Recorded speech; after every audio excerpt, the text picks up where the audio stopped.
جنہوں نے شراب نوشی کو اپنے اوپر حرام قرار دے رکھا تھا۔ حضرت ابو بکر صدیق رضی اللہ عنہ بھی انہی لوگوں میں سے تھے جنہوں نے شراب زمانہ جاہلیت ہی میں اپنے اوپر حرام کر لی تھی۔ اللہ کے رسول صلی اللہ علیہ وآلہ وسلم سے ان کا دوستانہ تعلق نبوت سے قبل ہی پیدا ہو گیا تھا۔ عادات و اطوار کی مماثلت نے باہمی تعلقات اس قدر بڑھا دیے تھے کہ آپ صلی اللہ علیہ وآلہ وسلم ہفتے بھر میں کئی مرتبہ ان کے مکان پر تشریف لے جاتے تھے۔ قریش کے دیگر لوگوں کی طرح حضرت ابو بکر صدیق رضی اللہ عنہ بھی تجارت کرتے تھے۔ اللہ تعالیٰ نے اس میں برکت دے رکھی تھی۔ آپ مکہ کے مشہور ذی اثر اور بڑے تاجروں میں سے ایک تھے۔ کپڑے کا کاروبار کرتے تھے۔ آپ کی امانت و دیانت اور حسن معاملہ کی دور دور تک شہرت تھی۔ جب اللہ کے رسول صلی اللہ علیہ وآلہ وسلم نے اعلان نبوت فرمایا تو ان کے پاس 40,000 درہم تھے۔ حضرت ابو بکر صدیق رضی اللہ عنہ کے اسلام لانے کے بارے میں جو بات سب کو معلوم ہے وہ یہ ہے کہ جب ان کو اللہ کے رسول صلی اللہ علیہ وآلہ وسلم نے اسلام کی دعوت دی تو انہوں نے بلا چون و چراغ اسلام قبول کر لیا۔ رہا یہ سوال کہ انہوں نے شرف صحابیت کب قبول کیا اور کتنے لوگ ان سے قبل مسلمان ہو چکے تھے اور وہ کون کون لوگ تھے، اس بارے میں مختلف روایات ہیں، مگر اہل علم نے ان میں تطبیق اس طرح پیدا کی ہے کہ بڑی عمر کے لوگوں میں حضرت ابو بکر صدیق رضی اللہ عنہ، عورتوں میں ام المومنین حضرت خدیجہ رضی اللہ عنہما، بچوں میں حضرت علی رضی اللہ عنہ اور غلاموں میں سیدنا زید بن حارثہ رضی اللہ عنہ نے سب سے پہلے قبول اسلام کی سعادت حاصل کی۔ چونکہ صدیق اکبر رضی اللہ عنہ مکہ مکرمہ کی با اثر اور ممتاز شخصیت تھے، اس لیے اسلام کو ان کی ذات سے اخلاقی اور مادی دونوں اعتبار سے بہت مدد ملی۔ ان کی تبلیغ کے نتیجے میں حضرت عثمان بن عفان، زبیر بن عوام، طلحہ بن عبید اللہ، عبد الرحمن بن عوف، سعد بن ابی وقاص، ابو عبیدہ بن جراح، عثمان بن مظعون، ابو سلمہ بن عبد الاسد اور خالد بن سعید بن عاص رضی اللہ عنہم جیسی بلند پایہ شخصیات نے اسلام قبول کیا۔ اگر آپ یہ بیان کیے گئے لوگوں کے نام غور سے سنیں تو عشرہ مبشرہ میں سے 6 شخصیات ایسی ہیں جو محض آپ کی دعوت سے متاثر ہو کر حلقہ بگوش اسلام ہوئیں۔ ان سب نے اسلام کی ترقی اور ترویج میں جو کردار ادا کیا وہ بلا شبہ تاریخ کا نہایت تابناک باب ہے۔ انہوں نے اپنے گھر کے افراد کو بھی بھرپور طریقے سے دعوت دی، چنانچہ ان کی بیٹی سیدہ اسماء، ان کا بیٹا عبداللہ، ان کی والدہ ام الخیر اور ان کا غلام عامر بن فہیرہ رضی اللہ عنہم نہایت قدیم الاسلام ہیں۔ ام المومنین حضرت عائشہ رضی اللہ عنہما نے تو مسلمان ماں باپ ہی کی آغوش میں آنکھ کھولی۔ حضرت ابو بکر صدیق رضی اللہ عنہ اللہ کے رسول صلی اللہ علیہ وآلہ وسلم سے شدید محبت کرتے تھے۔ آپ کو ذرا سی بھی تکلیف میں دیکھتے تو تڑپ اٹھتے۔ صحیح بخاری میں روایت ہے کہ حضرت ابو بکر صدیق رضی اللہ عنہ کے نواسے حضرت عروہ بن زبیر نے ایک مرتبہ عبداللہ بن عمرو بن العاص رضی اللہ عنہ سے کہا کہ مشرکین مکہ نے رسول اللہ صلی اللہ علیہ وآلہ وسلم کے ساتھ جو سب سے زیادہ بدسلوکی کی تھی اس کی تفصیل بتائیے۔ انہوں نے بتایا کہ اللہ کے رسول صلی اللہ علیہ وآلہ وسلم ایک مرتبہ حتیم کے پاس نماز پڑھ رہے تھے کہ عقبہ بن ابی معیط آ گیا۔ اس نے آتے ہی اپنا کپڑا اللہ کے رسول صلی اللہ علیہ وآلہ وسلم کی گردن میں ڈال کر نہایت سختی کے ساتھ آپ کا گلا گھونٹنا شروع کر دیا۔ کسی نے یہ خبر حضرت ابو بکر صدیق رضی اللہ عنہ کو پہنچا دی۔ وہ دوڑتے ہوئے آئے، عقبہ کے دونوں کندھے پکڑ کر اسے دھکا دیا اور اسے اللہ کے رسول صلی اللہ علیہ وآلہ وسلم سے دور دھکیلتے ہوئے فرمایا، کیا تم لوگ ایک ایسے شخص کی جان کے اس لیے درپے ہو کہ وہ اللہ کو اپنا رب مانتا ہے؟ سیدہ اسماء بنت ابی بکر رضی اللہ عنہما اس واقعے میں یوں اضافہ کرتی ہیں، وہ فرماتی ہیں کہ والد محترم گھر پر تھے کہ کسی نے چیخ کر کہا اپنے ساتھی کو بچاؤ۔ وہ ہمارے پاس سے اٹھ کر چل دیے۔ ان کے سر پر بالوں کی 4 چوٹیاں تھیں۔ وہ کہہ رہے تھے، کیا تم ایک آدمی کو اس لیے قتل کرنا چاہتے ہو کہ وہ کہتا ہے میرا رب اللہ ہے؟ پھر انہوں نے آپ صلی اللہ علیہ وآلہ وسلم کا دفاع کیا اور عقبہ بن ابی معیط کو پیچھے دھکیل دیا۔ یہ صورتحال دیکھ کر مشرکین اللہ کے رسول صلی اللہ علیہ وآلہ وسلم کو چھوڑ کر ابو بکر صدیق رضی اللہ عنہ پر پل پڑے۔ ان کو اس قدر مارا کہ جب وہ واپس آئے تو ہم ان کی چوٹیوں کا جو بال بھی چھوتے تھے وہ ہماری چٹکی کے ساتھ ہی باہر نکلا چلا آتا تھا۔ اس امر میں کوئی شبہ نہیں کہ قریش مکہ نے اسلام کی دعوت کو روکنے کے لیے تمام حربے آزما ڈالے۔ اللہ کے رسول صلی اللہ علیہ وآلہ وسلم کو ہر طرح سے تنگ کیا گیا، مگر یہاں صحابہ کرام رضی اللہ عنہم اور بطور خاص صدیق اکبر رضی اللہ عنہ کا کردار بھی دیکھیے کہ وہ دل کی گہرائیوں سے آپ کے لیے حب صادق کے بڑے راسخ جذبات رکھتے تھے۔ ان کی محبت و فداکاری، جان نثاری اور اثار و قربانی کا یہ عالم تھا کہ انہیں یہ بھی گوارا نہ تھا کہ اللہ کے رسول صلی اللہ علیہ وآلہ وسلم کے پاؤں میں کوئی کانٹا چبھ جائے۔ ایک دن ایسا ہوا کہ حضرت صدیق اکبر رضی اللہ عنہ نے حرم میں کھڑے ہو کر ایک زوردار خطبہ دینا شروع کیا اور لوگوں کو اسلام کی دعوت دی۔ قریش ان پر ٹوٹ پڑے، انہوں نے آپ کو بری طرح مارا۔ عتبہ بن ربیعہ یہ غزوہ بدر میں واصل جہنم ہوا، اس نے ان کے قریب آ کر انہیں پیوند لگے ہوئے 2 جوتوں سے مارنا شروع کر دیا۔ اس بدبخت نے حضرت ابوبکر صدیق رضی اللہ عنہ کے چہرے کو بطور خاص نشانہ بنایا، پھر وہ آپ کے پیٹ پر چڑھ بیٹھا۔ پھر آپ کو اس قدر مارا گیا کہ منہ اور ناک سوج کر ایک ہو گئے۔ مکہ میں کوہرام مچ گیا۔ ان کے قبیلہ بنو تیم کے لوگوں کو معلوم ہوا تو وہ بھاگے بھاگے آئے اور انہیں ایک کپڑے میں ڈال کر گھر لے آئے۔ قبیلے والوں کو یقین تھا کہ اب یہ بچ نہیں سکیں گے، چنانچہ اعلان کر دیا کہ اگر ابو بکر کو کچھ ہو گیا تو بنو تیم عتبہ کو زندہ نہیں چھوڑیں گے۔ صدیق اکبر رضی اللہ عنہ شام تک بے ہوش رہے۔ قبیلے والے ان کا علاج معالجہ کرتے رہے اور ان کے پاس منتظر بیٹھے رہے کہ انہیں کب ہوش آتا ہے۔ شام کا وقت ہوا تو ان کی زبان کھل گئی۔ اب ذرا الفت کی شان دیکھیے، محبت اسی کو کہتے ہیں کہ زبان کھلتے ہی جو سب سے پہلا سوال کیا وہ یہ تھا کہ اللہ کے رسول صلی اللہ علیہ وآلہ وسلم کا کیا حال ہے۔ اس پر بنو تیم کے لوگ بہت ناراض ہوئے کہ جس کی خاطر یہ حال ہوا پھر اسی کا نام لے رہے ہیں۔ وہ سب خفا ہو کر چل دیے اور صدیق اکبر رضی اللہ عنہ کے گھر والوں سے کہہ گئے کہ انہیں کچھ کھلا پلا دینا۔ جب لوگ چلے گئے تو والدہ نے کھانے پینے کے لیے اصرار کیا، مگر ان کا بار بار بس ایک ہی سوال تھا، مجھے اللہ کے رسول صلی اللہ علیہ وآلہ وسلم کا حال بتاؤ۔ ماں نے جواب دیا، بیٹا مجھے ان کے بارے میں کچھ خبر نہیں۔ مکہ کی فضا ان دنوں مسلمانوں کے لیے قطعاً سازگار نہ تھی۔ مکہ کی فضا ان دنوں مسلمانوں کے لیے قطعاً سازگار نہ تھی۔ حضرت ابوبکر صدیق رضی اللہ عنہ نے اپنی والدہ سے کہا، اماں جان آپ ام جمیل بنت خطاب رضی اللہ عنہما کے پاس جائیں اور ان سے دریافت کریں۔ یہ ام جمیل رضی اللہ عنہما مسلمان ہو چکی تھیں مگر تاحال اپنے اسلام کا اظہار نہ کیا تھا۔ جب ام الخیر ام جمیل رضی اللہ عنہما کے پاس گئیں اور ان سے کہا کہ میرا بیٹا ابو بکر تم سے محمد بن عبداللہ کے بارے میں دریافت کرتا ہے، تو ام جمیل رضی اللہ عنہما کہنے لگیں، میں نہ ابو بکر کو جانتی ہوں نہ محمد کو۔ اس خاتون کی ذہانت اور حکمت کی داد دیجیے کہ ام الخیر سے کہنے لگیں، اگر تم پسند کرو تو میں تمہارے ساتھ تمہارے بیٹے کے پاس جا سکتی ہوں۔ رازداری کا تقاضا یہی تھا کہ اللہ کے رسول صلی اللہ علیہ وآلہ وسلم کا ٹھکانہ ام الخیر کو بھی نہ بتایا جائے۔ ام الخیر کہنے لگیں، بہت اچھا، آؤ تم میرے ساتھ چلو۔ اس کے بعد ام جمیل رضی اللہ عنہما حضرت ابو بکر صدیق رضی اللہ عنہ کے گھر آتی ہیں۔ دیکھا کہ ابو بکر رضی اللہ عنہ انتہائی خستہ اور نڈھال حالت میں پڑے ہوئے ہیں۔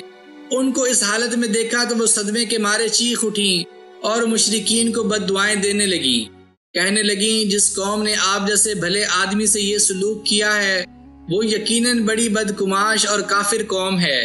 مجھے امید ہے اللہ تعالیٰ ان سے آپ کا بدلہ لے کر رہے گا۔ حضرت ابوبکر صدیق رضی اللہ عنہ نے ان سے رسول اللہ صلی اللہ علیہ وآلہ وسلم کے بارے میں پوچھا کہ مجھے ان کا حال بتائیے۔ ام جمیل رضی اللہ عنہما نے کہا، آپ کی والدہ ہماری باتیں سن رہی ہیں۔ انہوں نے کہا، ان سے چھپانے کی ضرورت نہیں۔ ام جمیل رضی اللہ عنہما نے کہا، اللہ کے فضل و کرم سے وہ صحیح سالم ہیں۔ پوچھا وہ کہاں ہیں؟ کہا وہ دار ارکم میں ہیں۔ اب حضرت ابوبکر صدیق رضی اللہ عنہ نے قسم کھا لی کہ اس وقت تک کچھ کھائیں گے نہ پئیں گے جب تک آپ صلی اللہ علیہ وآلہ وسلم کے چہرہ انور کی زیارت نہ کر لیں۔ چنانچہ تھوڑی دیر تک انتظار کیا۔ جب لوگوں کی آمد و رفت بند ہو گئی اور گلیوں میں سناٹا چھا گیا تو یہ دونوں خواتین حضرت ابوبکر رضی اللہ عنہ کو ساتھ لے کر دار ارقم پہنچی۔ نبی کریم صلی اللہ علیہ وآلہ وسلم نے اپنے ساتھی کو دیکھا، ان کے زخموں اور حالت زار کا مشاہدہ فرمایا تو آپ صلی اللہ علیہ وآلہ وسلم پر رقت طاری ہو گئی۔ اللہ کے رسول صلی اللہ علیہ وآلہ وسلم جھکے اور اپنے دوست کو محبت اور شفقت سے بوسہ دیا۔ ابو بکر صدیق رضی اللہ عنہ نے عرض کیا، میرے ماں باپ آپ پر قربان ہوں، مجھے زیادہ تکلیف نہیں ہے، بس اس فاسق عتبہ نے میرے چہرے ہی کو زیادہ نشانہ بنایا ہے۔ پھر اپنی والدہ کی طرف اشارہ کر کے کہنے لگے، یا رسول اللہ، یہ میری والدہ ہیں، مجھے ان سے اور انہیں مجھ سے محبت ہے، آپ برکت والے نبی ہیں، ان کے لیے دعا فرمائیے کہ یہ مسلمان ہو جائیں اور اللہ تعالیٰ ان کو نار جہنم سے نجات عطا فرما دے۔ اللہ کے رسول صلی اللہ علیہ وآلہ وسلم نے اپنے برکت والے ہاتھ دعا کے لیے اٹھا دیے اور اللہ کی بارگاہ میں درخواست کی کہ انہیں راہ حق کی ہدایت نصیب فرما۔ آپ صلی اللہ علیہ وآلہ وسلم کی دعا قبول ہوئی اور ام الخیر نے کلمہ پڑھ کر اسلام قبول کر لیا۔ اس واقعہ سے اندازہ کریں کہ صدیق اکبر کو نبی کریم صلی اللہ علیہ وآلہ وسلم سے کتنی بے پایاں محبت تھی۔ حضرت ابو بکر صدیق رضی اللہ عنہ کی حیات مبارکہ کے بے شمار روشن پہلو ہیں۔ ان کو بہت سے ایسے اعزازات ملے جو کسی اور صحابی کے حصہ میں نہیں آئے۔ مثلاً وہ امت محمدیہ میں سب سے پہلے شخص ہیں جنہوں نے اسلام قبول کیا، وہ امت محمدیہ میں سب سے پہلے شخص ہیں جنہوں نے اللہ کی راہ میں مار کھائی، وہ امت محمدیہ میں سب سے پہلے شخص ہیں جنہوں نے رسول اللہ صلی اللہ علیہ وآلہ وسلم کا دفاع کیا، وہ پہلے شخص ہیں جنہوں نے لوگوں کو اللہ کی طرف دعوت دی، وہ امت محمدیہ میں سب سے پہلے شخص ہیں جنہوں نے اسلام کی نصرت کے لیے اپنا مال فراخ دلی سے خرچ کیا۔ بہت سے مفسرین اس امر پر متفق ہیں کہ سورہ لیل کی یہ آیات صدیق اکبر رضی اللہ عنہ کے حق میں نازل ہوئیں۔ ان کا ترجمہ یوں ہے، وہ بہت متقی شخص اس نار جہنم سے بچا لیا جائے گا جو پاکیزگی حاصل کرنے کے لیے اپنا مال راہ حق میں خرچ کرتا ہے اور اس پر کسی کا کوئی احسان نہیں جس کا اسے بدلہ دینا ہو۔ وہ امت محمدیہ میں سب سے پہلے شخص ہیں جنہیں امیر حج بنا کر بھیجا گیا، وہ امت محمدیہ میں سب سے پہلے شخص ہیں جنہوں نے قرآن مجید کے متفرق اوراق کو جمع کر کے اسے ایک کتاب کی شکل دی، وہ امت محمدیہ میں سب سے پہلے شخص ہیں جنہوں نے رسول اللہ صلی اللہ علیہ وآلہ وسلم کی خلافت سنبھالی اور نہایت نازک وقت میں اسلام کی ڈولتی کشتی کو سہارا دیا، وہ امت محمدیہ میں سب سے پہلے شخص ہیں جنہوں نے منکرین ختم نبوت اور منکرین زکوٰۃ کے خلاف باقاعدہ جنگ لڑی، وہ ان کبار صحابہ رضی اللہ عنہم میں سے ہیں جنہوں نے پورا قرآن مجید حفظ کر لیا تھا، انہوں نے اللہ کی راہ میں ستائے جانے والے 7 غلاموں کو اپنا مال خرچ کر کے کفار کے چنگل سے آزاد کروایا، ان میں سیدنا بلال، عامر بن فہیرہ، زنیرہ، نہدیہ، ان کی بیٹی، بنو معمل کی ایک لونڈی اور ام عبیس رضی اللہ عنہم شامل ہیں۔ صدیق اکبر رضی اللہ عنہ اخلاق کریمہ اور خصال حمیدہ کے پیکر تھے۔ صحیح مسلم کی روایت ہے کہ ایک بار رسول اللہ صلی اللہ علیہ وآلہ وسلم نے صحابہ کرام سے سوال کیا، کون ہے جس نے آج اللہ کی خاطر نفلی روزہ رکھا ہو؟ صدیق اکبر رضی اللہ عنہ نے عرض کیا، اے اللہ کے رسول، میں نے روزہ رکھا ہے۔ پھر آپ صلی اللہ علیہ وآلہ وسلم نے سوال کیا، کون ہے جس نے آج کسی مسلمان کے جنازے میں شرکت کی ہو؟ صدیق اکبر رضی اللہ عنہ نے عرض کیا، اے اللہ کے رسول، میں نے جنازے میں شرکت کی ہے۔ پھر آپ نے پوچھا، کون ہے جس نے آج کسی مسکین کو کھانا کھلایا ہو؟ صدیق اکبر رضی اللہ عنہ نے عرض کیا، اے اللہ کے رسول، میں نے کھانا کھلایا ہے۔ پھر آپ صلی اللہ علیہ وآلہ وسلم نے سوال پوچھا، کون ہے جس نے آج کسی مریض کی عیادت کی ہو؟ صدیق اکبر رضی اللہ عنہ نے عرض کیا، اے اللہ کے رسول، میں نے عیادت کی ہے۔ پھر آپ صلی اللہ علیہ وآلہ وسلم نے فرمایا، یہ چاروں خوبیاں جس شخص میں جمع ہو جائیں وہ جنتی ہے۔ صدیق اکبر رضی اللہ عنہ کا ایک بہت بڑا اعزاز یہ ہے کہ آپ اللہ کے رسول صلی اللہ علیہ وآلہ وسلم کے سفر ہجرت میں رفیق تھے۔ یہ سفر بے حد پرخطر اور دشوار تھا۔ اسی سفر سے حضرت صدیق اکبر رضی اللہ عنہ کے فضائل و مناقب کا سب سے زیادہ درخشاں باب شروع ہوتا ہے۔ ہجرت کے سفر کا پروگرام ایک دینی اور ملی راز تھا جسے مخفی رکھنا بہت ضروری تھا تاکہ کفار و مشرکین اس پروگرام سے بے خبر رہیں صدیق اکبر رضی اللہ عنہ خود اور ان کا پورا گھرانہ اس پروگرام سے آگاہ تھے، مگر ان کی محبت رسول، اثار، وفاداری اور رازداری کو داد دیجیے کہ دنیا کا کوئی بڑے سے بڑا خوف یا لالچ ان سے یہ راز افشا نہیں کرا سکا۔ حتیٰ کہ ان کے گھر کا غلام عامر بن فہیرہ رضی اللہ عنہ بھی اس مہم میں مکمل رازداری اور جرأت و شجاعت سے اپنی خدمات فراہم کرتا ہے، اور آپ صلی اللہ علیہ وآلہ وسلم کے ٹھکانے کا کسی کو علم نہیں ہونے دیتا۔ حضرت عائشہ اور اسماء رضی اللہ عنہما نے اس موقع پر گریہ ازاری کی بجائے اپنے والد گرامی اور رحمت عالم صلی اللہ علیہ وآلہ وسلم کا توشہ سفر بڑی محنت اور توجہ سے تیار کیا۔ سیدہ اسماء رضی اللہ عنہ نے مجاہدانہ کردار ادا کرتے ہوئے اپنا کمر بند پھاڑ کر 2 حصوں میں تقسیم کیا۔ ایک حصے سے ان عظیم مسافروں کے اس توشہ دان کا دہانہ باندھا جو انہوں نے ان کے لیے تیار کر رکھا تھا، اور دوسرے حصے کو کمر سے باندھ لیا۔ اس عظیم فدویانہ کردار پر انہوں نے لسان رسالت مآب سے ذات النطاقین کا لقب پایا۔ جب یہ گرامی قدر مسافر روانہ ہو گئے اور کفار مشرکین کو تلواروں کی چھاؤں میں رسول کریم صلی اللہ علیہ وآلہ وسلم کے بستر پر لیٹنے والے حضرت علی بن ابی طالب رضی اللہ عنہ سے آپ صلی اللہ علیہ وآلہ وسلم کا کوئی عطا پتہ نہ ملا تو وہ بڑے زچ ہوئے۔ ہانپتے کامتے سیدھے صدیق اکبر رضی اللہ عنہ کے گھر پہنچے اور سیدہ اسماء رضی اللہ عنہما سے تفتیش شروع کر دی۔ پوچھا تمہارے والد کہاں ہیں؟ انہوں نے کہا واللہ مجھے کچھ معلوم نہیں کہ وہ کہاں ہیں۔ یہ جواب پا کر اس بدبخت ٹولے کے ملعون سرغنہ ابو جہل نے سیدہ اسماء کو ایک زناٹے دار تھپڑ رسید کیا جس سے ان کے کان کی بالی گر گئی۔ صدیق اکبر رضی اللہ عنہ کے صاحبزادے عبداللہ بھی بڑی گہری سوجھ بوجھ والے ذہین نوجوان تھے۔ انہیں بھی راہ ہجرت کے عظیم المرتبت مسافروں کے ٹھکانے کا بخوبی علم تھا کہ وہ 3 راتوں سے غار ثور کی تاریکی میں روپوش ہیں۔ عبداللہ رضی اللہ عنہ ہر شب غار میں ان برگزیدہ ہستیوں کی معیت میں گزارتے اور سحر ہونے سے قبل ہی قریش مکہ کے ساتھ یوں صبح کرتے کہ گویا رات کو وہ مکہ ہی میں تھے۔ پھر سارا دن قریش کی باتیں سنتے اور ان کے ناپاک ارادوں کے بارے میں جو بات بھی پلے پڑتی اسے ذہن نشین کر لیتے، اور جب شام گہری ہو جاتی تو خاموشی سے جا کر غار کے پناہ گزینوں کو ساری تفاصیل سے آگاہ کر دیتے۔ جرأت و ہمت کی یہ داستان تو صدیق اکبر رضی اللہ عنہ کے افراد خانہ کی ہے۔ اب ان کی بکریاں چرانے والے غلام عامر بن فہیرہ رضی اللہ عنہ کا روشن کردار بھی ملاحظہ فرمائیں کہ یہ سارا دن بکریاں چراتے اور رات کا ایک حصہ گزر جانے کے بعد بکریاں لے کر ان بزرگوں کی خدمت میں پہنچ جاتے تاکہ یہ آسودہ ہو کر دودھ پی لیں۔ دیگر اشیاء ضرورت بھی یہ ان کو پہنچا دیا کرتے اور پھر صبح ہونے سے پہلے ہی بکریاں ہانک کر مکہ کی طرف چل دیتے۔ قیام غار کی 3 راتوں میں انہوں نے مسلسل یہی خدمت انجام دی۔ اس کے علاوہ یہ روانگی اور واپسی کے سفر میں ایک نہایت سمجھداری کا کام یہ کرتے تھے کہ بکریوں کو عبداللہ بن ابی بکر رضی اللہ عنہم کے نشانات قدم کے اوپر چلاتے تھے تاکہ ان کی آمد کے آثار مٹ جائیں۔ سیدہ عائشہ صدیقہ رضی اللہ عنہما نے ہجرت کے اس تاریخی سفر کی تفاصیل بیان کی ہیں جو صحیح بخاری اور تاریخ و سیرت کی کتابوں میں محفوظ ہیں۔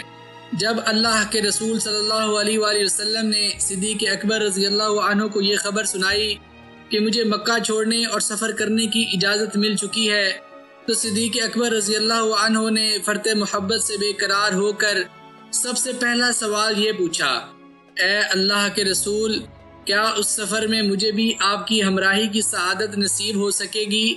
اللہ کے رسول صلی اللہ علیہ وآلہ وسلم پر ہمارے ماں باپ قربان ہوں۔ آپ صلی اللہ علیہ وآلہ وسلم نے کمال شفقت سے ارشاد فرمایا، ہاں ابو بکر تم میرے ساتھ رہو گے۔ پھر جب اللہ کے حبیب صلی اللہ علیہ وآلہ وسلم کافروں کے سروں پر خاک ڈالتے ہوئے ہجرت کی رات اپنے گھر سے نکلے تو سیدھے ابو بکر صدیق رضی اللہ عنہ کے گھر تشریف لے آئے۔ صدیق اکبر رضی اللہ عنہ نے عرض کیا، اے اللہ کے رسول، میں نے یہ 2 عمدہ اونٹنیاں سفر کے لیے تیار کر رکھی ہیں، ان میں سے ایک آپ کے لیے ہے، مگر سخت ناموافق فضا، جان لیوا حالات اور انتہائی شدید ضرورت کے اس موقع پر رحمت عالم صلی اللہ علیہ وآلہ وسلم کا جواب ملاحظہ فرمائیے۔ آپ صلی اللہ علیہ وآلہ وسلم نے فرمایا، ابو بکر میں سواری ضرور لوں گا مگر قیمت ادا کر کے لوں گا، مفت میں نہیں۔ یہ اونٹنی قصوہ کے نام سے معروف ہوئی اور آپ صلی اللہ علیہ وآلہ وسلم کی خاص اونٹنی کہلائی۔ صدیق اکبر رضی اللہ عنہ نے اسے 800 درہم میں خریدا تھا۔ نبی کریم صلی اللہ علیہ وآلہ وسلم نے فرمایا یہ 800 درہم میں میری ہوئی۔ آپ صلی اللہ علیہ وآلہ وسلم کے اس طرز عمل سے یہ سبق اجاگر ہوتا ہے کہ دوستی اور تعلقات اپنی جگہ، مگر انسان کو ہر ممکن حد تک دوسرے ساتھی پر اپنا بوجھ ڈالنے سے گریز کرنا چاہیے۔ ان دونوں اونٹنیوں کو مناسب تیاری کے بعد مکہ ہی کے ایک شخص عبداللہ بن اریکت لیسی کے حوالے کر دیا گیا۔ اس سے یہ پہلے ہی طے پا چکا تھا کہ وہ 3 روز بعد جب کفار تھک ہار کر ٹھنڈے پڑ جائیں گے، یہ دونوں اونٹنیاں لے کر غار ثور کے قریب پہنچ جائے گا۔ وہ اگرچہ کافر تھا مگر بات کا پکا تھا اور صحرائی و بیابانی راستوں کا ماہر تھا۔ اس سے اجرت پر یہ معاملہ طے ہوا کہ وہ مدینہ پہنچنے تک ان مسافروں کی رہنمائی کرتا رہے گا۔ چنانچہ اس نے اپنی ذمہ داری پوری کی اور بہت گھوم گھما کر غیر معروف رستوں سے انہیں مدینہ پہنچا دیا۔ راہ حق کے یہ دونوں مسافر صدیق اکبر رضی اللہ عنہ کے مکان کی پچھلی کھڑکی سے نکلتے ہیں اور بظاہر یمن کا رخ اختیار کرتے ہیں تاکہ پیچھا کرنے والے ناکام رہیں، اور جنوب کی سمت چند میل کی مسافت پر واقع جبل ثور کے ایک غار تک پہنچ جاتے ہیں۔ یہ نہایت بلند اور بڑی پرپیچ مشکل چڑھائی والا پہاڑ ہے، یہاں پتھر بڑی کثرت سے ہیں۔ رسول کریم صلی اللہ علیہ وآلہ وسلم کے خوبصورت نازک پاؤں اس چڑھائی کے دوران زخمی ہو گئے، اور یہ بھی کہا جاتا ہے کہ آپ از راہ احتیاط پنجوں کے بل چلتے رہے تاکہ آپ صلی اللہ علیہ وآلہ وسلم کے مبارک قدموں کے نشان فرش زمین پر ثبت نہ ہونے پائیں۔ اسی وجہ سے آپ صلی اللہ علیہ وآلہ وسلم کے پاؤں زخمی ہوئے۔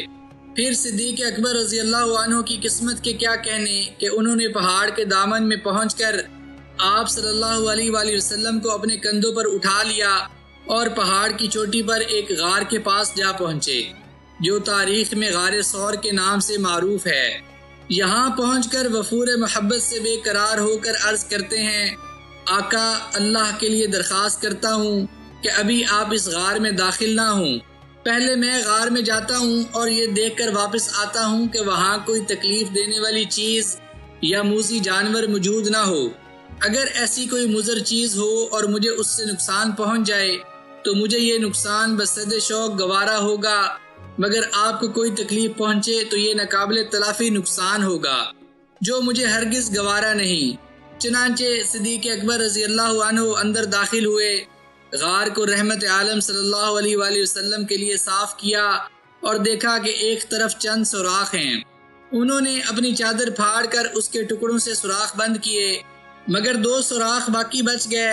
ان پر انہوں نے اپنے دونوں پاؤں رکھ کر انہیں بند کر دیا اور آواز دی کہ اب تشریف لے آئیے۔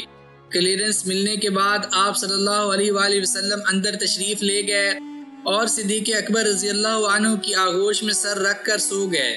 ادھر ابو بکر رضی اللہ عنہ کے پاؤں پر کسی موذی جانور نے ڈس لیا، مگر وہ اس احتیاط کی وجہ سے نہ ہلے کہ اللہ کے رسول صلی اللہ علیہ وآلہ وسلم کی نیند میں خلل نہ پڑ جائے۔ لیکن شدت تکلیف سے جب صدیق اکبر رضی اللہ عنہ کی آنکھوں سے آنسو نکل کر رسول کریم صلی اللہ علیہ وآلہ وسلم کے چہرہ انور پر گرے تو آپ صلی اللہ علیہ وآلہ وسلم کی آنکھ کھل گئی۔ دریافت فرمایا، ابو بکر تمہیں کیا ہوا؟ عرض کیا، میرے ماں باپ آپ پر قربان ہوں، مجھے کسی موذی جانور نے ڈس لیا ہے۔ آپ صلی اللہ علیہ وآلہ وسلم نے صدیق اکبر رضی اللہ عنہ کی ایڑی پر اپنا لعاب دہن لگایا تو ان کی تکلیف جاتی رہی۔ قریش نے رسول اللہ صلی اللہ علیہ وآلہ وسلم اور صدیق اکبر رضی اللہ عنہ دونوں کو یا دونوں میں سے کسی ایک کو زندہ یا فوت شدہ حالت میں گرفتار کرنے والے کے لیے 100 اونٹ انعام دینے کا اعلان کر دیا اور مکہ کے تمام راستوں پر سخت پہرا بٹھا دیا۔ چنانچہ انعام کے لالچ میں بہت سے لوگ ان مقدس مسافروں کی تلاش میں نکل پڑے۔ صحیح بخاری میں حضرت انس رضی اللہ عنہ سے مروی روایت میں ہے کہ ابو بکر رضی اللہ عنہ بیان کرتے ہیں، میں غار میں آپ صلی اللہ علیہ وآلہ وسلم کے ساتھ تھا۔ جب میں نے سر اٹھا کر دیکھا تو مجھے ان لوگوں کے پاؤں نظر آئے جو ہمارے تعاقب میں نکل آئے تھے۔ میں نے عرض کیا، اللہ کے رسول، میرے ماں باپ آپ پر قربان ہوں، یہ لوگ تو سر پر آ پہنچے۔ اگر ان میں سے کوئی نیچے جھانک لے تو ہمیں دیکھ لے گا۔ آپ صلی اللہ علیہ وآلہ وسلم نے فرمایا، ابو بکر، ان دو شخصوں کے بارے میں تمہارا کیا خیال ہے جن کا تیسرا ساتھی اللہ ہے، یعنی جنہیں اللہ تعالیٰ کی معیت حاصل ہو، تمہارا کیا خیال ہے؟ کیا انہیں کوئی نقصان پہنچا سکتا ہے؟ اللہ تعالیٰ نے اپنی کتاب مقدس کی سورہ توبہ میں بھی اپنے رسول صلی اللہ علیہ وآلہ وسلم اور ان کے یار غار کی کیفیت کا تذکرہ یوں فرمایا ہے، جب وہ دونوں غار میں تھے تو نبی صلی اللہ علیہ وآلہ وسلم اپنے ساتھی سے کہہ رہے تھے، غم نہ کرو، یقیناً اللہ ہمارے ساتھ ہے۔ غار سے نکل کر سفر کا اگلا مرحلہ شروع ہوا تو کفار و مشرکین میں سے کئی لوگ اب بھی ان دونوں کے تعاقب میں تھے تاکہ انہیں پکڑ کر انعام حاصل کر سکیں۔ ان حالات میں صدیق اکبر رضی اللہ عنہ کو اپنی ذات کی فکر کم اور اللہ کے رسول صلی اللہ علیہ وآلہ وسلم کی فکر زیادہ تھی۔ ہجرت کے اس سفر میں یہ دونوں مسافر اپنی منزل کی طرف جا رہے تھے تو راستے میں دیگر راہگیروں سے بھی ملاقات ہو رہی تھی۔ عرب قبائل کے لوگ زیادہ تر ابو بکر صدیق رضی اللہ عنہ ہی کو جانتے تھے۔ وہ پوچھتے، ابو بکر، یہ تمہارے آگے کون جا رہا ہے؟ تو حضرت ابو بکر صدیق رضی اللہ عنہ ایسا جواب دیتے کہ رسول کریم صلی اللہ علیہ وآلہ وسلم کی پہچان بھی نہ ہو سکے اور دامن صدیقیت پر غلط بیانی کا دبا بھی نہ لگنے پائے۔ آپ فرماتے، یہ وہ شخصیت ہے جو مجھے راستہ دکھلاتی ہے، چونکہ عرب میں سفر کے دوران رہنمائی کے لیے راستوں کے ماہرین کو ہمراہ رکھنے کا رواج عام تھا، اس لیے لوگ اس جواب سے مطمئن ہو جاتے، مگر صدیق اکبر رضی اللہ عنہ کی مراد یہ تھی کہ یہ وہ شخصیت ہے جو مجھے حق کا راستہ دکھاتی ہے۔ حضرت ابو بکر رضی اللہ عنہ بیان کرتے ہیں، ہم غار سے نکلے، پوری رات اور اگلے دن دوپہر تک چلتے رہے۔ جب گرمی کی شدت کے باعث لوگوں کی آمد و رفت کا خطرہ ٹل گیا تو ہم ایک چٹان کے سائے میں آرام کی غرض سے رک گئے۔ میں نے دیکھا کہ ایک چرواہا بکریاں لیے ہماری طرف ہی چلا آ رہا ہے۔ میں نے اس کی اجازت سے ایک بکری کا دودھ نکالا اور اسے نبی کریم صلی اللہ علیہ وآلہ وسلم کی خدمت میں پیش کرنے کے لیے لے گیا۔ آپ سو رہے تھے، میں نے جگانا مناسب نہ سمجھا۔ آپ صلی اللہ علیہ وآلہ وسلم کے جاگنے کا انتظار کرنے لگا۔ جب آپ بیدار ہوئے تو میں نے دودھ پیش کیا۔ آپ نے خوب سیر ہو کر پیا حتیٰ کہ میں خوش ہو گیا۔ اب آپ صلی اللہ علیہ وآلہ وسلم نے فرمایا، کوچ کرنا چاہیے۔ میں نے عرض کیا، جی ہاں، ضرور کوچ کرنا چاہیے۔ پھر ہم چل دیے۔ راستے میں بریدہ بن حسیب اسلمی انعام کے لالچ میں آپ صلی اللہ علیہ وآلہ وسلم کو اور ابو بکر رضی اللہ عنہ کو تلاش کرتے ہوئے ملے، لیکن جب رحمت عالم سے آمنا سامنا ہوا اور گفتگو کا موقع ملا تو مخالفت کے سارے منصوبے دھرے رہ گئے اور یہ اپنی قوم کے 80 آدمیوں سمیت مسلمان ہو گئے۔ اسی سفر میں آپ کو حضرت زبیر بن عوام رضی اللہ عنہ ملے۔ انہوں نے رسول اللہ صلی اللہ علیہ وآلہ وسلم اور ابو بکر رضی اللہ عنہ کی خدمت میں سفید کپڑے بطور ہدیہ پیش کیے۔ ہجرت کا یہ تاریخی سفر آہستہ آہستہ اپنے اختتام کی طرف بڑھ رہا تھا۔ مدینہ کے لوگوں نے آپ صلی اللہ علیہ وآلہ وسلم کی مکہ سے روانگی کی خبر سن رکھی تھی، چنانچہ وہ ہر روز حرہ کی طرف نکل کر دھوپ میں شدت پیدا ہونے تک آپ کا انتظار کرتے رہتے اور پھر گھروں کو لوٹ جاتے۔ ایک روز جب وہ تھک ہار کر واپس جا رہے تھے، ایک ٹیلے پر کھڑے یہودی کی نگاہ ان سفید پوش مقدس مسافروں پر پڑ گئی۔ اس نے زور سے پکار کر کہا، اے مدینہ والو، جس مہمان کا تم انتظار کر رہے تھے وہ آ پہنچا ہے۔ یہ سنتے ہی مسلح افراد کے جتھے آپ صلی اللہ علیہ وآلہ وسلم کے استقبال کے لیے لپکے۔ اللہ کے رسول صلی اللہ علیہ وآلہ وسلم 27 سفر کو مکہ سے روانہ ہو کر 8 ربیع الاول کو 12 دن کے سفر کے بعد بروز سوموار مدینہ طیبہ پہنچے۔ لوگوں کو یہ معلوم نہیں تھا کہ ان دونوں شخصیتوں میں سے رسول کریم صلی اللہ علیہ وآلہ وسلم کون ہیں اور ابو بکر رضی اللہ عنہ کون، چونکہ ابو بکر رضی اللہ عنہ لوگوں کے استقبال کا جواب دینے کے لیے کھڑے تھے اور اللہ کے رسول صلی اللہ علیہ وآلہ وسلم خاموشی سے بیٹھے تھے، لہٰذا وہ صدیق اکبر رضی اللہ عنہ ہی کو آ کر سلام کرتے رہے۔ مگر جب رسول کریم صلی اللہ علیہ وآلہ وسلم پر دھوپ پڑنے لگی اور صدیق اکبر رضی اللہ عنہ نے ایک خادم رسول کی حیثیت سے اپنی چادر اتار کر اسے رسالت مآب صلی اللہ علیہ وآلہ وسلم کے اوپر تان دیا، تب لوگوں کو پتہ چلا کہ یہ جو چادر کے زیر سایہ تشریف فرما ہیں یہ اللہ کے رسول صلی اللہ علیہ وآلہ وسلم ہیں۔ سیدہ عائشہ رضی اللہ عنہما کا بیان ہے کہ جب رسول اللہ صلی اللہ علیہ وآلہ وسلم مدینہ تشریف لائے تو مدینہ میں بخار کی وبا عام تھی۔ ایک بار حضرت بلال اور حضرت ابو بکر رضی اللہ عنہ کو بھی بخار آ گیا۔ جب ان دونوں بزرگوں نے مکہ کی محبت والے اشعار پڑھے تو میں نے اللہ کے رسول صلی اللہ علیہ وآلہ وسلم کی خدمت میں یہ صورتحال عرض کی۔ آپ نے نبوت والے ہاتھ دعا کے لیے اٹھا دیے اور اللہ رب العزت کی بارگاہ میں عرض کیا، اے اللہ ہمیں مدینہ اتنا ہی محبوب کر دے جس قدر مکہ محبوب تھا، بلکہ اس سے بھی زیادہ، اور مدینہ کی آب و ہوا کو صحت بخش بنا دے، اس کے غلہ ناپنے کے پیمانوں میں برکت دے اور اس کا بخار یہاں سے منتقل کر کے جوفہ پہنچا دے۔ اللہ نے آپ صلی اللہ علیہ وآلہ وسلم کی دعا کو شرف قبولیت بخشا اور مدینہ کی فضا وبائی بیماریوں سے پاک ہو گئی۔ تمام فضیلتوں کی بنیاد علم پر ہے، اور اہل علم کا اس امر پر اتفاق ہے کہ حضرت ابو بکر صدیق رضی اللہ عنہ پوری امت میں سب سے زیادہ شرعی مسائل کو جاننے والے اور تمام صحابہ رضی اللہ عنہم میں سے سب سے بڑھ کر ذہین و فتین تھے۔ آپ مدنی زندگی میں نبی کریم صلی اللہ علیہ وآلہ وسلم کی موجودگی میں فتویٰ دیتے تھے اور نبی کریم صلی اللہ علیہ وآلہ وسلم ان کے فتووں کی توثیق فرماتے تھے۔ یہ اعزاز ان کے سوا اور کسی کو حاصل نہیں ہوا۔ حضرت ابو بکر رضی اللہ عنہ کاتبین وحی میں سے بھی شامل ہیں۔ اس سلسلے میں تاریخ نے جن شخصیات کے نام محفوظ کیے ہیں ان میں صدیق اکبر، عمر بن خطاب، عثمان بن عفان، علی بن ابی طالب، زید بن ثابت، عامر بن فہیرہ، عبداللہ بن ارکم، ابی بن کعب، ثابت بن قیس، خالد بن سعید بن عاص، حنظلہ بن ربیع اسدی، معاویہ بن ابی سفیان اور شرجیل بن حسنہ رضی اللہ عنہم شامل ہیں۔ رسول اللہ صلی اللہ علیہ وآلہ وسلم کے بعد صدیق اکبر رضی اللہ عنہ ہی سب سے زیادہ بہادر شخصیت ہیں۔ رسول اللہ صلی اللہ علیہ وآلہ وسلم جتنے غزوات میں نکلے، صدیق اکبر رضی اللہ عنہ ان میں سے کسی ایک میں بھی غیر حاضر نہیں رہے۔ جن معاملات میں وحی نازل نہیں ہوتی تھی ان میں اللہ کے رسول صلی اللہ علیہ وآلہ وسلم حضرت ابو بکر اور حضرت عمر رضی اللہ عنہما سے مشورہ کرتے تھے۔ ان دونوں کو اللہ کے رسول صلی اللہ علیہ وآلہ وسلم نے انبیاء سابقین سے تشبیہ دی۔ جب بدر کے قیدیوں کا معاملہ پیش آیا تو حضرت ابو بکر صدیق رضی اللہ عنہ نے فدیہ لے کر چھوڑنے کا مشورہ دیا، مگر حضرت عمر رضی اللہ عنہ نے ان سب کو قتل کرنے کی بات کی۔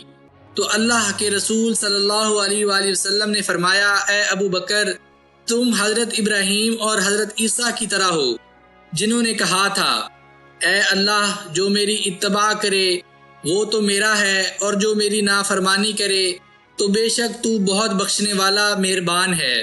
سورہ ابراہیم آیت نمبر 36۔ اور فرمایا تھا، اگر تو انہیں عذاب دے تو بے شک وہ تیرے بندے ہیں، اور اگر تو انہیں بخش دے تو بے شک تو ہی غالب ہے، بڑی حکمت والا۔ سورہ المائدہ آیت نمبر 118۔ پھر آپ صلی اللہ علیہ وآلہ وسلم نے حضرت عمر رضی اللہ عنہ سے فرمایا، تم حضرت نوح علیہ السلام کی طرح ہو، جنہوں نے کہا تھا، اے میرے رب، روئے زمین پر کافروں کا ایک گھرانہ بھی باقی نہ رہنے دے۔ سورہ نوح آیت نمبر 26۔ حضرت ابو بکر صدیق رضی اللہ عنہ کی شخصیت کا ایک گراں قدر پہلو یہ بھی ہے کہ آپ نہایت فصیح و بلیغ خطیب تھے۔ رسول کریم صلی اللہ علیہ وآلہ وسلم کی معیت میں وفود سے ملتے وقت انہیں اسلام کا نقطہ نظر سمجھانے کا کام حضرت ابو بکر رضی اللہ عنہ بہت خوش اسلوبی سے کیا کرتے تھے۔ جب ہجرت کا سفر کر کے یہ مقدس مہاجرین مدینہ پہنچے تو وہ حضرت ابو بکر رضی اللہ عنہ ہی تھے جنہوں نے رسول کریم صلی اللہ علیہ وآلہ وسلم کی ترجمانی کرتے ہوئے مدینہ والوں سے خطاب کیا، اور رسول کریم صلی اللہ علیہ وآلہ وسلم خاموشی سے تشریف فرما رہے۔ آپ صلی اللہ علیہ وآلہ وسلم کی وفات کے موقع پر جب حضرت عمر اور بعض دیگر صحابہ رضی اللہ عنہم کو یہ خیال ہوا کہ اللہ کے رسول صلی اللہ علیہ وآلہ وسلم فوت نہیں ہوئے تو اس موقع پر صدیق اکبر رضی اللہ عنہ نے ایک فصیح و بلیغ خطبہ ارشاد فرمایا۔ انتخاب خلیفہ کے وقت میں سقیفہ بنی سعدہ میں بھی آپ کا خطبہ بہت زوردار اور مؤثر تھا۔ اسی طرح خلافت سنبھالنے کے بعد آپ نے جو پہلا خطبہ دیا وہ بھی فصاحت و بلاغت کا شاہکار ہے۔ جب عرب کے بعض قبائل اسلام سے دستبردار ہو کر مرتد ہو گئے تو آپ نے ختم نبوت کی عظمت و اہمیت اور مرتدین سے لڑائی کرنے کی ضرورت پر ایک شاندار خطبہ ارشاد فرمایا۔ جب ان کے عہد خلافت میں شام پر حملہ کرنے کے لیے فوجیں اکٹھی کی گئیں تو حضرت ابو بکر صدیق رضی اللہ عنہ نے ان کے سامنے بھی نہایت بلیغ و مؤثر خطبہ ارشاد فرمایا۔ آپ صلی اللہ علیہ وآلہ وسلم کے عہد کے نمایاں ترین خطبہ میں صدیق اکبر رضی اللہ عنہ کے علاوہ علی بن ابی طالب، عمر بن خطاب اور ثابت بن قیس بن شماس رضی اللہ عنہم شامل تھے۔ جیسا کہ آپ صلی اللہ علیہ وآلہ وسلم کے شعراء میں حسان بن ثابت، کعب بن مالک اور عبداللہ بن رواحہ رضی اللہ عنہم نمایاں تھے۔ ایک منفرد اعزاز حضرت ابو بکر رضی اللہ عنہ کو یہ حاصل ہوا کہ رسول اللہ صلی اللہ علیہ وآلہ وسلم نے انہیں اپنی زندگی ہی میں اپنے مسلح پر مسلمانوں کی امامت کے لیے کھڑا کر دیا، اور آپ نے رسول کریم صلی اللہ علیہ وآلہ وسلم کی حیات مبارکہ ہی میں 17 نمازوں میں امامت کرائی۔ آپ صلی اللہ علیہ وآلہ وسلم نے فرمایا، اللہ بھی یہی چاہتا ہے اور مومنین بھی یہی چاہتے ہیں کہ ابو بکر ہی امام بنے۔ حضرت ابو بکر رضی اللہ عنہ کی یہ منفرد شان بھی ہے کہ انہیں جنت کے 8 دروازوں سے داخل ہونے کی دعوت دی جائے گی، جیسا کہ صحیحین میں حضرت ابو ہریرہ رضی اللہ عنہ سے مروی ہے، رسول کریم صلی اللہ علیہ وآلہ وسلم کی وفات کے بعد حضرت ابو بکر صدیق رضی اللہ عنہ کی زندگی کا نہایت تابناک اور آخری دور شروع ہوتا ہے، جس میں انہوں نے امت مسلمہ کو متعدد خطرناک بحرانوں کے گرداب سے نکالا اور دین اسلام کی ڈگمگاتی کشتی کو اپنی بے مثال ذہانت، شجاعت، علمی وسعت و گہرائی، اللہ پر گہرے توکل اور رسول کریم صلی اللہ علیہ وآلہ وسلم سے سچی محبت کے سہارے کنارے پر لگایا۔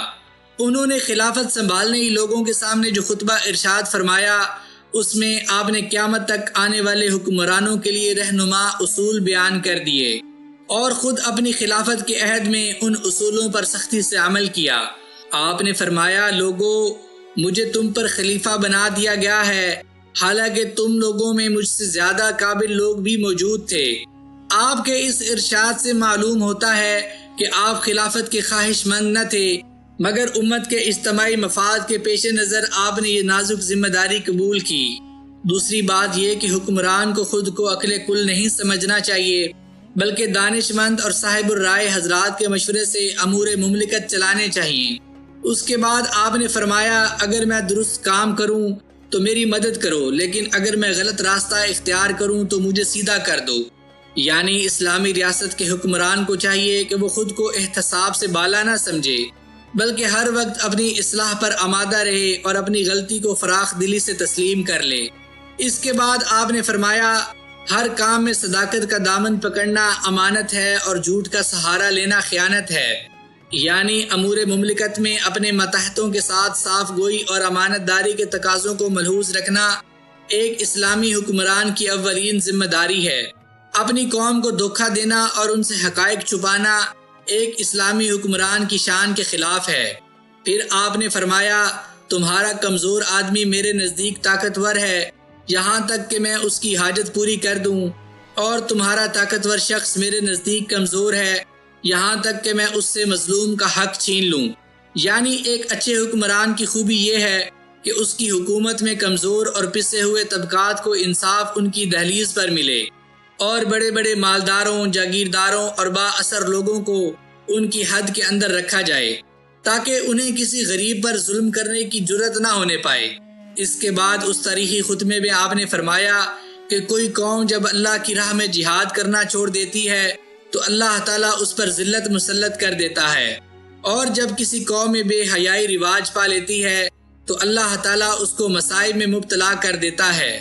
یعنی حکمران کی ذمہ داری ہے کہ وہ اسلام اور مسلمانوں کے دشمنوں کی سازشوں سے باخبر رہے اور اس کے حملوں اور زیادتیوں کا مؤثر جواب دینے کے لیے ہر دور کے تقاضوں کے مطابق مطلوبہ اسلحہ اور حرب و ضرب کی دیگر ضروریات کی تیاری سے کبھی غافل نہ رہے، نیز اپنی قوم کو ذہنی اور شعوری طور پر جہاد کے لیے تیار کرے۔ وہ اس بات کا بھی خیال رکھے کہ قوم اخلاقی برائیوں اور کردار کی کمزوریوں سے پاک رہے، ورنہ ان میں بزدلی اور متعدی بیماریاں پھیل جائیں گی۔ اس کے بعد آپ نے فرمایا، میں جب تک اللہ اور اس کے رسول صلی اللہ علیہ وآلہ وسلم کی اطاعت کروں تب تک میری اطاعت کرو، اور جب میں اللہ اور اس کے رسول صلی اللہ علیہ وآلہ وسلم کی نافرمانی کروں تب تم پر میری کوئی اطاعت لاگو نہیں۔ خلافت سنبھالنے کے بعد اس عظیم شخصیت نے ایک اور لازوال اور شاندار مثال قائم کی۔ حضرت ابوبکر صدیق رضی اللہ عنہ اپنا بہت سا مال اللہ کی راہ میں صدقہ کر چکے تو خلافت کی ذمہ داری ان کے کندھوں پر آن پڑی۔ آپ دنیا سے انتہائی بے رغبتی رکھنے والے شخص تھے۔ خلیفہ بنتے ہی بازار کی طرف چل دیے تاکہ کچھ خرید و فروخت کر کے اپنا اور بال بچوں کا پیٹ پال سکیں۔ راستے میں حضرت عمر بن خطاب اور حضرت علی بن ابی طالب رضی اللہ عنہما نے انہیں روک کر پوچھا، کدھر اے خلیفہ رسول صلی اللہ علیہ وآلہ وسلم؟ کہا، بچوں کے لیے روزی کمانے جا رہا ہوں۔ تب انہیں بڑی تشویش لاحق ہوئی کہ جس شخص پر پوری امت کے مسائل کا بوجھ ہے اسے فکر معاش سے آزاد کرنا تو ہم لوگوں کی ذمہ داری ہے۔ چنانچہ انہوں نے اس معاملے کو حضرت ابو عبیدہ رضی اللہ عنہ اور دیگر مہاجرین کے سامنے پیش کیا اور اس امر پر اتفاق ہوا کہ انہیں بیت المال سے روزانہ 2 درہم ادا کیے جائیں گے۔ چنانچہ اس معاملے کے بعد حضرت ابوبکر رضی اللہ عنہ نے اپنا باقی ماندہ مال بیت المال میں ہی جمع کرا دیا۔ جب موت کا وقت آیا تو انہوں نے حضرت عائشہ رضی اللہ عنہما سے کہا، میری وفات کے بعد گھر میں جو کچھ موجود ہے وہ بیت المال میں جمع کرا دیا جائے۔ سیدہ نے دیکھا کہ ایک چادر جو 5 درہم سے بھی کم قیمت کی تھی، ایک حبشیہ لونڈی جو ان کے بچوں کو دودھ پلاتی تھی، ایک کالا غلام اور ایک پانی لادنے والا اونٹ گھر میں موجود تھا۔ یہی ان کی کل کائنات تھی۔ ام المومنین رضی اللہ عنہما نے یہ سارا سامان نئے خلیفہ عمر بن خطاب رضی اللہ عنہ کی خدمت میں بھجوا دیا۔ حضرت عمر رضی اللہ عنہ نے اس سامان کی قیمت بیت المال کو بذات خود ادا کر دی اور سامان اہل خانہ کو واپس بھجوا دیا، اور ساتھ ہی کہا، ابو بکر اللہ تم پر رحم کرے، تم نے اپنے بعد آنے والے حکمرانوں کو سخت امتحان میں ڈال دیا۔ خلافت سنبھالنے کے بعد آپ نے سب سے پہلا کام یہ کیا کہ لشکر اسامہ کو اس کی منزل کی طرف روانہ کر دیا۔ لوگوں نے مشورہ دیا کہ چونکہ رسول اللہ صلی اللہ علیہ وآلہ وسلم کی وفات کے بعد مدینہ کے حالات پر خطر ہیں اور فوج کی مدینہ میں سخت ضرورت ہے، اس لیے فی الحال یہ لشکر نہ ارسال کریں، مگر آپ نے یہ مشورہ مسترد کر دیا اور فرمایا، ابو قحافہ کے بیٹے کی یہ مجال کہاں کہ جس لشکر کو اللہ کے رسول صلی اللہ علیہ وآلہ وسلم نے روانگی کا حکم دیا ہو اسے وہ روک دے۔ 3000 کی تعداد میں یہ لشکر رسول اللہ صلی اللہ علیہ وآلہ وسلم نے موتا کی طرف روانہ فرمایا تھا اور اسامہ بن زید رضی اللہ عنہما کو اس کا امیر مقرر فرمایا تھا۔ آپ صلی اللہ علیہ وآلہ وسلم نے انہیں تاکید فرمائی، تم وہیں پہنچ کر حملہ کرنا جہاں تمہارے والد زید بن حارثہ اور جعفر بن ابی طالب شہید ہوئے تھے۔ حضرت اسامہ رضی اللہ عنہ نے آپ صلی اللہ علیہ وآلہ وسلم کی بیماری اور کمزور حالت کے پیش نظر آپ صلی اللہ علیہ وآلہ وسلم سے چند روز کی تاخیر کی اجازت لے لی تھی، مگر حضرت ابوبکر صدیق رضی اللہ عنہ نے اقتدار سنبھالتے ہی انہیں روانہ کر دیا اور خاصی دور تک امیر لشکر کی سواری کی مہار تھام کر ان کے ساتھ پیدل چلتے رہے۔ اس لشکر کو بہت سی کامیابیاں نصیب ہوئیں۔ حضرت زید رضی اللہ عنہ کا قاتل اس مہم میں قتل ہوا اور مسلمان فوج بہت سا مال غنیمت لے کر مدینہ لوٹی۔ ارد گرد کے لوگوں پر اس کا نہایت عمدہ اثر ہوا کہ مسلمان اپنے نبی کی وفات کے بعد بھی حسب سابق پرعزم ہیں۔ خلیفہ رسول صلی اللہ علیہ وآلہ وسلم نے غم سے نڈھال صحابہ کو ایک نیا حوصلہ عطا کیا۔ حضرت انس رضی اللہ عنہ کہتے ہیں، ہم وصال رسول صلی اللہ علیہ وآلہ وسلم کے زبردست صدمے سے نیم جہاں پڑے ہوئے تھے کہ حضرت ابوبکر رضی اللہ عنہ کے خطبے نے ہم میں نئی روح پھونک دی اور ہم شیر بن کر اٹھ کھڑے ہوئے۔ یہ ان کی کامیاب قیادت کا ثمرہ تھا کہ اہل مدینہ میں سے کوئی ایک شخص بھی مرتد نہیں ہوا۔ اس کے بعد خلیفہ رسول صلی اللہ علیہ وآلہ وسلم نے مرتدین اور جھوٹے مدعیان نبوت کے خلاف بڑے زوردار مارکے برپا کیے۔ مسلمہ کذاب لعنتی واصل جہنم ہوا اور اس کے قبیلہ بنو حنیفہ کو زبردست ہزیمت اٹھانی پڑی، حالانکہ ان کی تعداد 1 لاکھ سے زیادہ تھی۔ اسی طرح آپ نے طلیہ اسدی سے جنگ کی اور اس کے متبعین بنو اسد اور غطفان کو شکست فاش دی۔ اسی طرح ایک عورت سجا بھی نبوت کی دعوے دار بن کر کھڑی ہو گئی۔ اس نے مسلمہ کذاب سے شادی بھی کر لی تھی، اس کو بھی خلافت صدیق ہی میں شکست دی گئی۔ اگلا مرحلہ منکرین زکوٰۃ کے خلاف جہاد کا تھا۔ ان کے خلاف لڑنے میں بعض مسلمان متردد تھے، مگر حضرت ابوبکر رضی اللہ عنہ نے فتویٰ دیا کہ جو اونٹ کی ایک رسی بھی دینے سے انکار کرے گا اس سے بھی لڑائی کی جائے گی۔ چنانچہ اس مشن میں بھی اللہ نے انہیں کامیابی نصیب فرمائی۔ اندرونی مسائل سے نمٹنے اور ریاست کو استحکام بخشنے کے بعد آپ نے کفار و مشرکین کی طرف توجہ فرمائی اور روم و فارس کی حکومتوں پر حملے کیے۔ آپ کے عہد مبارک میں شام، عراق، مغرب اور خراسان اور بہت سے دیگر علاقے فتح ہوئے۔ بالآخر یہ عظیم شخصیت 2 سال 4 ماہ حکومت کے بعد 63 برس کی عمر پا کر سن 13 ہجری کے جمادی الاخر میں اس دار فانی سے رخصت ہو گئی۔ اللہ تعالیٰ نے وفات کے بعد بھی انہیں یہ اعزاز بخشا کہ وہ جس طرح زندگی میں رسول کریم صلی اللہ علیہ وآلہ وسلم کے ساتھ تھے، وفات کے بعد بھی روضہ رسول میں انہی کے ساتھ ہیں۔ اللہ ان پر بے شمار رحمتیں برسائے اور ہمارا حشر بھی ان کے ساتھ کرے، آمین۔ معزز ناظرین و سامعین کرام، میں امید کرتا ہوں کہ آپ کو حضرت ابوبکر صدیق رضی اللہ عنہ کی یہ سیریز بہت پسند آئی ہوگی۔